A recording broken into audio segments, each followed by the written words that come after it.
இன்றைக்கி நம்ம try pepper chicken எப்படி பண்ணலான்னு பார்க்கலாம். இதுக்கு தேவையான பொருட்கள் என்னென்னு பார்க்கலாமா. சிக்கன் வந்து நான் 1/2 கிலோ எடுத்திருக்கேன். அதுக்கப்புறம் வந்து நம்ம மசாலா அரைக்க என்னென்ன பொருள் இருக்குதுன்னு தேவைன்னு பார்க்கலாம். இப்போ பாருங்கள், சிக்கனை வந்து இது வந்து குட்டி குட்டியாக பீஸ் போட்டுக்கணும் நீங்கள். அதுக்கப்புறம் ஒரு தக்காளி, ஒரு 2 வெங்காயம் எடுத்துக்கலாம். பூண்டு வந்து ஒரு 6 பல், தேங்காய் ஒரு பட்டை, ஒரு தக்காளி, கருவேப்பிலை ஒரு 2 கொத்து, இஞ்சி ஒரு சின்ன துண்டு அளவு, கொத்தமல்லி தூள் 1 டீஸ்பூன், மிளகாத்தூள் 1 டீஸ்பூன், சீரகத்தூள் 1/4 டீஸ்பூன், கரம் மசாலா தூள் 1/2 டீஸ்பூன், மஞ்சத்தூள் வந்து ஒரு 1/4 டீஸ்பூன். இதோட நான் வந்து சோம்பு வச்சுருக்கேன். இதுதான் இந்த மசாலா அரைக்கிறதுக்கு தேவையான பொருட்கள். பச்சை மிளகாய். இப்போ என்ன, இது இல்லாமல் இந்த சிக்கனை ஃப்ரை பண்ணுறதுக்கு என்னென்ன தேவைன்னா மிளகுத்தூள், கார்ன்ஃப்ளவர், உப்பு. இது வந்து இந்த தனி பிளேட்டில் வச்சுருக்கேன். அது இல்லாமல் நீங்கள் இப்போ என்ன பண்ணணும்னா சிக்கனை நல்லா வாஷ் பண்ணிவிட்டு இப்போ எப்படி பண்ணலான்னு பார்க்கலாம். ஒரு வடை சட்டியில் மிளகை போட்டு நல்லா பொரிய வறுத்து எடுத்துக்கணும். நல்லா காரம் சாப்பிட்றவங்கன்னா இன்னும் கொஞ்சம் கூட நீங்கள் மிளகு போட்டுக்கலாம். இப்போ பாருங்கள், மிளகு நல்லா பொரிஞ்சு வந்துட்டுருக்கு. இதை எடுத்து தனியாக ஆற வச்சு மிக்சியில் போட்டு அரைச்சி வச்சுக்கலாம். ஒன்றுக்கு குத்தலாம். பாருங்கள், மிக்சியில் போட்டு இப்போ நான் 1 குத்தலாக அரைச்சி வச்சுருக்கேன்.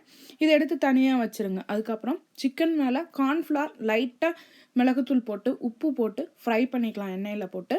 இப்போ அந்த கார்ன்ஃப்ளவர் வந்து அந்த சிக்கனில் எல்லா தவளையும் பரவுற மாதிரி நல்லா பிசைஞ்சிக்கலாம்.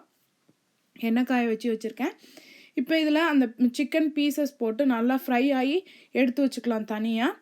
அதுக்கப்புறம் இது தனியாக இதை ஃப்ரை பண்ணி எடுத்து வச்சதுக்கப்புறம் இதில் ஃபஸ்ட்டு இன்னொரு வடை சட்டியில் அந்த மசாலா அரைக்கிறதுக்கு தேவையான பொருள்லாம் போட்டுக்கலாம். சோம்பு, கருவேப்பிலை போட்டு நல்லா பொரிஞ்சு வந்தோடனே அதில் வெங்காயம், பூண்டு, பச்சை மிளகாய், இஞ்சி போட்டிருக்கேன்.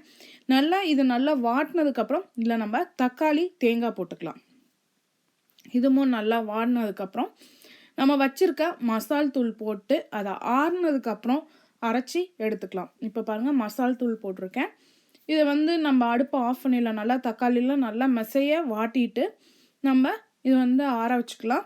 இப்போ பாருங்கள், இது நல்லா வந்து நம்ம மிக்சியில் போட்டிருக்கோம். இது கொஞ்சம் நேரம் ஆறணும். ஆறினதுக்கப்புறம் இப்போ நான் அரைச்சி எடுத்திருக்கேன். இப்போ வந்து ஒரு வடை சட்டியில் 2 டீஸ்பூன் எண்ணெய் விட்டுருக்கேன். அதிலே சோம்பு, கருவேப்பிலை போட்டு தாளிச்சிருக்கேன்.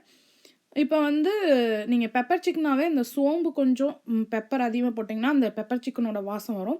இப்போ அந்த கிரேவியை ஊற்றி அதை வந்து நல்லா ஒரு கொதி விட்டுட்டு அதில் இப்போ நம்ம ஃப்ரை பண்ணி வச்சுருக்க சிக்கனை வந்து நான் போட்டிருக்கேன். இப்போ இந்த சிக்கனில் அந்த மசாலா எல்லாம் படுற மாதிரி ஃபுல்லாக கிண்டி விடணும் நம்ம. இப்போ பாருங்கள், நான் கிண்டி விட்ருக்கேன். இப்போ இது மேலே நீங்கள் அந்த மசால் செய்கிறதும் அந்த இது பண்ணுறதும் தான் வேலையை தவிர மற்றபடி ஈஸியாக செஞ்சிடலாம். அந்த மசால் செஞ்சுட்டா இதை நீங்கள் ஃப்ரிட்ஜில் கூட ஸ்டோர் பண்ணி வச்சு கொஞ்சம் எதுக்கு வேணாலும் யூஸ் பண்ணிக்கலாம். இப்போ வந்து இது பெப்பர் தூள் போட்டிருக்கேன். பெப்பர் தூள் போட்டு இப்போ நம்மளுக்கு ரெடி ஆகிடுச்சு பெப்பர் சிக்கனு. ஒரு 2 மினிட்ஸ் வந்து நீங்கள் நல்லா அந்த பெப்பர் வந்து இதாகிற வரைக்கும் வாட்டிக்கலாம். சப்போஸ் உங்களுக்கு உப்பு பத்தலைன்னா இப்போ உப்பு போட்டு நீங்கள் இது பண்ணிக்கலாம். இப்போ பாருங்கள், கொத்தமல்லி தழை போட்டு இறக்கியாச்சு. நம்மளுக்கு பெப்பர் சிக்கன் வந்து ரெடி ஆகிடுச்சு. எல்லாத்துக்கும் நல்ல காம்பினேஷன், எல்லாத்துக்கும் நல்லா போகும்.